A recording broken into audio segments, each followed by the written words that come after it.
Magandang araw sa inyong lahat. Ako nga pala si Ginoong Eusebio, ang pangunang magbalita.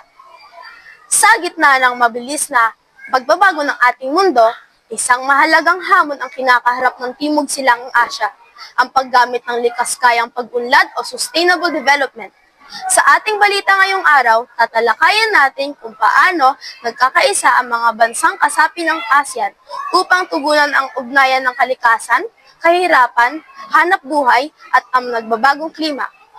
Ayon sa mga eksperto, hindi na sapat ang simpleng pag-unlad ng ekonomiya kung ito ay nagdudulot ng pagkasira ng ating kapaligiran. Ang matinding init at malakas na bagyo na nadulot ng climate change ay direktang tumama sa mga mahihirap nating kababayan. Dahil dito, ang ASEAN ay nagsusulong ng mga pulisya na naglalayag protektahan ang ating kagubatan at karagatan habang sinisiguro na may sapat na pagkain at tira ng bawat pamilya. Para sa iyo, Binibining Kulin, anong masasabi mo? Maraming salamat, Ginoong Eusebio. Magandang umaga din sa inyo lahat.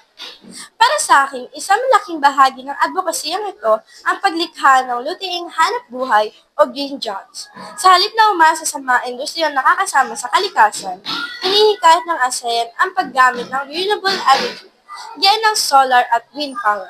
Sa pamamagitan nito, mababawasan ang polusyon at ng bagong oportunidad sa trabaho para sa mga kabataan. Ang pagpuksa sa kahirapan ay hindi mahiwalay sa pangangalaga sa kalikasan. Kapag malinis ang ating dagat, masagana ang huli ng mga mangingisda. Kapag maayos ang ating lupa, mayaman ang ani ng mga magsasaka. Ito ang pag-unlad, ang paggamit sa ating mga yaman sa paraang may matitira para sa susunod na henerasyon.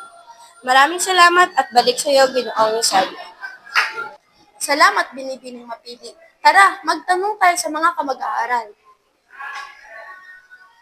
Ate, pwede po makitanong po sa pangalan ninyo at magtanong? Opo. Ano po pangalan niyo? Ako po ay si Binibining Barabas. Sa tingin mo, ano nangyayari sa Pilipinas ngayon?